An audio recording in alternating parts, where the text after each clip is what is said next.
യോജിച്ച ഒരു പോരാട്ടത്തിന്റെ പ്ലാറ്റ്ഫോം രാജ്യത്തുണ്ടാകേണ്ടത് അത്യന്താപേക്ഷിതമായ ഒരു സാഹചര്യം എന്നതാണ് ദേശീയ സാഹചര്യം. അവിടെ കേരളത്തിൽ നിങ്ങൾക്ക് എന്ത് നിലപാട് സ്വീകരിക്കാൻ കഴിയും? മറ്റെല്ലാ വിഷയത്തിലും എന്നതുപോലെ തന്നെ ദേശീയ പാർട്ടി എന്ന നിലയിലെ ഒരു വലിയ പ്രതിസന്ധി ഈ വിഷയത്തിൽ നിങ്ങൾ അഭിമുഖീകരിക്കാൻ പോവുകയാണ്.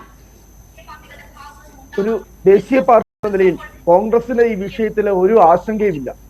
കോൺഗ്രസിന്റെ നിലപാട് 2018-19 നിയമം വന്നേ അന്ന് മുതൽ 2019 ഡിസംബർ 9 ലോക്സഭയിൽ ഇത് ബില്ലായി കൊണ്ടുവന്ന അന്നു മുതൽ കോൺഗ്രസിന്റെ ഇക്കാര്യത്തിലുള്ള നിലപാട് ശക്തമായിട്ട് ഞങ്ങളുടെ നിലപാട് ഇവിടെ പൊതുസമൂഹത്തിന് മുന്നിൽ, രാജ്യത്തെ ജനാധിപത്യ മതേതര സമൂഹത്തിന് മുന്നിൽ ഞങ്ങൾ ബോധ്യപ്പെടുത്തിയിട്ടുണ്ട്.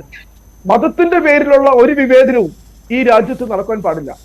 ഈ രാജ്യത്തെ വിശുദ്ധ വേദപുസ്തകമായ ഭരണഘടനയെ അട്ടിമറിക്കാനുള്ള ഒരു ശ്രമവും കോൺഗ്രസ് സമ്മതിക്കില്ല എന്നുള്ള വളരെ വ്യക്തമായ നിലപാടാണ് കോൺഗ്രസ് ഈ വിഷയത്തില് സ്വീകരിച്ചിട്ടുള്ളത്. ഇന്ന് ലോക്സഭയിൽ ഇത് അവതരിപ്പിച്ചപ്പോൾ അന്ന് മനീഷ് തിവാരി ഉൾപ്പെടെയുള്ള കോൺഗ്രസ് നേതാക്കൾ, കോൺഗ്രസിനെ പ്രതികരിച്ച് അന്ന് മുഖ്യമായി സംസാരിച്ച മനീഷ് തിവാരിയാണ്. കോൺഗ്രസിന്റെ നിലപാട് അർത്ഥശങ്കയ്ക്കിടയില്ലാത്ത വണ്ണം അവിടെ രേഖപ്പെടുത്തിയിട്ടുണ്ട്. ലോക്സഭയിൽ പൗരത്വ ഭേദഗതി നിയമത്തിനെതിരെ വീണ 80 വോട്ടുകളിൽ 52 വോട്ടുകൾ എന്ന് പറയുന്നത് ഇന്റർനാഷണൽ കോൺഗ്രസ് വോട്ടുകളാണ്. കോൺഗ്രസ് ശക്തമായി അന്നും ഇന്നും എന്നും ഈ പറയുന്ന പൗരത്വ ഭേദഗതി നിയമത്തിനെതിരാണ്.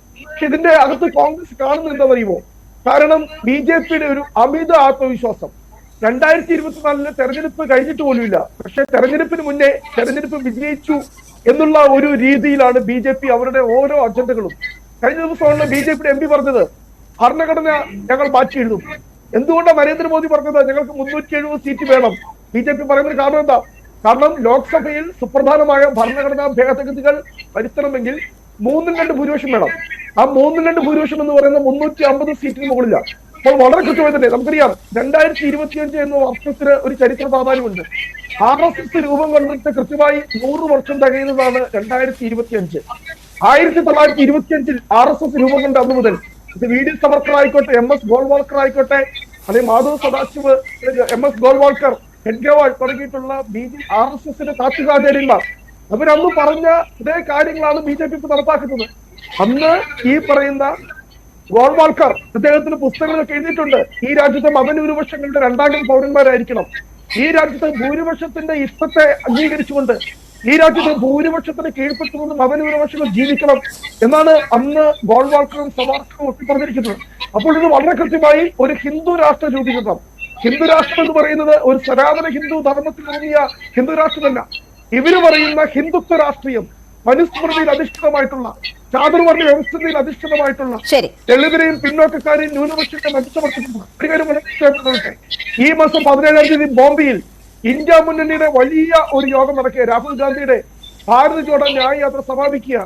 അന്ന് ഈ പൗരത്വ ഭേദഗതി നിയമത്തിനെതിരെ കോൺഗ്രസും ഇന്ത്യ മുന്നണിയും ഞങ്ങളുടെ പ്രക്ഷോഭം ആരംഭിക്കുക. അന്ന് ബോംബെയിൽ ലക്ഷക്കണക്കിന് ആളുകളെ സംഘടിപ്പിച്ചുകൊണ്ട്, ഇന്ത്യ മുന്നണിയുടെ മുഴുവൻ നേതാക്കളെയും സംഘടിപ്പിച്ചുകൊണ്ട് ഇവിടെ CPM എന്നോ കോൺഗ്രസ് എന്നോ അഭിപ്രായത്തെ ഇവിടെ നമ്മൾ ചർച്ച ചെയ്യേണ്ടത് ഇന്ത്യയിലെ മതേതര ജനാധിപത്യ സമൂഹം എങ്ങനെയാണ് ഈ നിയമത്തിനെതിരെ പോരാടുന്നത്. തീർച്ചയായും ശ്രീ റോണി, അവിടെ കേരളത്തിൽ അങ്ങനെ ഒരു യോജിച്ച പ്രക്ഷോഭം ഉണ്ടാകുമോ, അത് സാധ്യമാകുമോ എന്നതായിരുന്നുവല്ലോ എന്റെ ചോദ്യവും. ഞാൻ താങ്കളിലേക്ക് തിരിച്ചെത്താം.